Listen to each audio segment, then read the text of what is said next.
mengapakah disebut kecintaan Allah dan kasih sayang Allah Subhanahu Wa Taala setelah menyebut kerja tadi.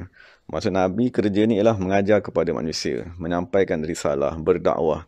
Jadi difahami daripada perbuatan Imam Nawawi itu bahawa kecintaan kepada Allah Subhanahu Wa Taala pada batin manusia ialah syarat kejayaan dakwah yang dibuat oleh seseorang manusia.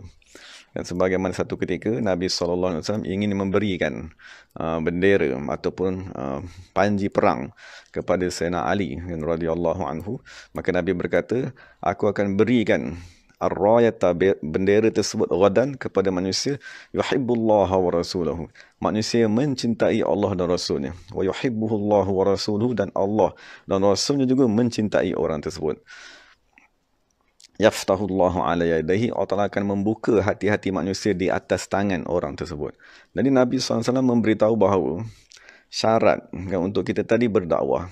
Berdakwah ni bukan seperti semestinya kita nak jadi ustaz kan, ataupun bukan semestinya kita nak jadi qadi mufti.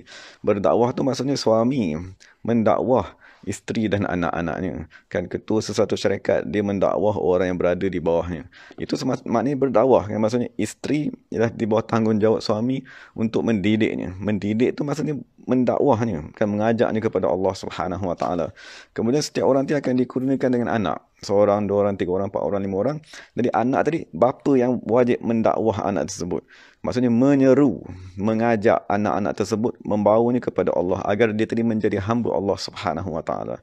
Jadi sekarang kita nak faham apakah syarat kejayaan dakwah tadi. Kejayaan dakwah suami terhadap isteri dan ahli keluarganya. Kejayaan dakwah ketua sesuatu syarikat kepada ahli pekerja. Kejayaan dakwah seorang pemimpin kepada rakyatnya.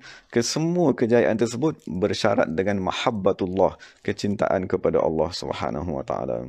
Jadi sekiranya suami mempunyai kecintaan yang amat tinggi kepada Allah Subhanahu Wa Taala, maka isteri mudah untuk mentaati Allah. Isteri mudah untuk merendah diri kepada suaminya. Isteri tadi mudah untuk mentaati arahan suaminya. Dan sekiranya suami itu juga ada kecintaan kepada Allah Subhanahu Wa Taala, maka anak-anak tadi akan menjadi anak-anak yang soleh. Kan anak-anak tadi akan mentaati ibunya. Kan anak-anak tadi akan mengingati jasa bapanya, berkhidmat kepada bapanya. Jadi itu ialah syarat yang jangan kita lupakan, yang dituntut oleh semua ketua-ketua dalam setiap lapisan masyarakat.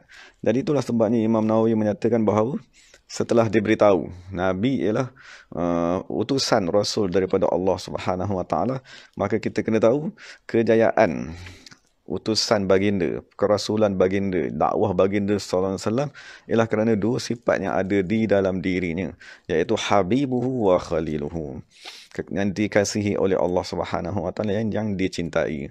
Cuma sebagai kesimpulannya, bagaimanakah cara tadi untuk kita dikurniakan dengan mahabbatullah? Kan setelah kita mengetahui kecintaan Allah Subhanahu Wa Taala ialah syarat kejayaan dakwah. Maksudnya macam manakah nak suami tadi nak menjayakan dakwah terhadap isterinya. Kan macam manakah bapa tadi nak menjayakan dakwah terhadap anaknya, terhadap cucunya, terhadap zuriatnya, maka tak ada cara melainkan dengan mahabbah. Dan mahabbah ni perlu diusahakan. Mahabbah bermakna kecintaan kepada Allah Subhanahu Wa Taala. Dan cara paling asas untuk membentuk kecintaan Allah Subhanahu Wa Taala ialah banyakkanlah menyebut nama Allah Subhanahu Wa Taala. Kerana dikatakan man ahabba syai'an aktsara min zikrihi. Siapa yang mencintai sesuatu, dia akan banyak menyebutnya. Jadi salah satu cara untuk kita banyak menyebut nama Allah Subhanahu Wa Taala ialah dengan kita tadi solat. Kan? Seperti mana kita semayang, kita akan baca Alhamdulillah, Rabbi, Rahman, Rahim, Maliki, Iyyaka, Ihdi. Dan kita akan baca lagi surah-surah yang lain. Lepas tu apabila kita rukuk, kita akan baca Subhana Rabbi, Al-A'la, Bihamdihi. Jadi perbuatan semayang yang diajarkan oleh Nabi Muhammad SAW, dia ialah satu cara untuk kita ni dikurniakan dengan kecintaan kepada Allah.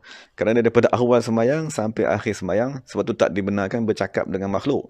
Kan tak dibenarkan kita terpesong kan akal kita kepada dunia, sebab kita nak kena fokus bercakap, menyebut nama Allah sebanyak-banyaknya. Jadi kalau banyak kita menyebut nama Allah Subhanahu Wa Taala, menyebut nama Nabi Muhammad SAW, dan kita ulang tasbih banyak-banyak ketika rukuk dan kita sujud, maka cepatlah kita dikurniakan dengan mahabbatullah. Cuma sekarang ni ada, kita nak, kalau kita nak suruh kita sembahyang 24 jam mungkin tak boleh. Kan ada keadaan kita nak bawa kereta, kan ada keadaan kita nak baring, ada keadaan kita nak duduk, kita nak bersembang. Jadi kita jangan hentikan menyebut nama Allah Subhanahu Wa Taala. Maka kita pegang tasbih tadi, kita baca lah la ilaha illallah, la ilaha illallah, ataupun kita baca subhanallah, alhamdulillah, astaghfirullah, astaghfirullah, ataupun kita baca Allahumma salli ala sayyidina Muhammad wa ala ali sayyidina Muhammad. Maksudnya kita latih supaya daripada 1000 patah perkataan yang kita sebut setiap hari, jadikan separuhnya menyebut nama Allah Subhanahu Wa Taala. Dan apabila kita banyak menyebut nama Allah Subhanahu Wa Taala, maka akan datang kecintaan kepada Allah Subhanahu Wa Taala. Apabila datang kecintaan, barulah kita tadi sempurna syarat untuk membimbing. Kan kita ada sempurna syarat kita untuk mendidik orang-orang yang berada di bawah kita. Jadi permasalahannya, perkara tersebut bukan satu benda yang susah. Kan maksudnya perkara tadi amat mudah. Allah Ta'ala dah mengurniakan kepada kita satu alat yang bernama lidah, yang amat mudah untuk kita gerakkan. Jadi daripada kita gerakkan lidah untuk bercakap dunia, kan, mengumpat manusia, mencerita tentang perkara-perkara yang tak ada faedah, maka kita cuma sekarang ni kena ubah sikit, kan, tabiat kita bercakap benda-benda yang tak ada faedah, kita gunakanlah untuk sekurang-kurangnya kita solat, kan. Macam kita solat, kita akan membaca Fatihah, surah, ataupun kita pegang tasbih, kita ucapkan astaghfirullah, la ilaha illallah. Dan sekiranya kita ada kemampuan, maka kita banyakkanlah membaca Quran, kan. Terutamanya kita yang berada di dalam bulan Ramadan ni, maka kita banyakkanlah membaca Al-Quran, kan. Usahakanlah supaya kita tadi dapat mengkhatamnya. Sebagaimana Nabi SAW, kan, dia mengkhatamkan, dia membaca bertadarus dengan Sayyidina Jibril alaihissalam di dalam bulan Ramadan sebanyak 2 kali khatam.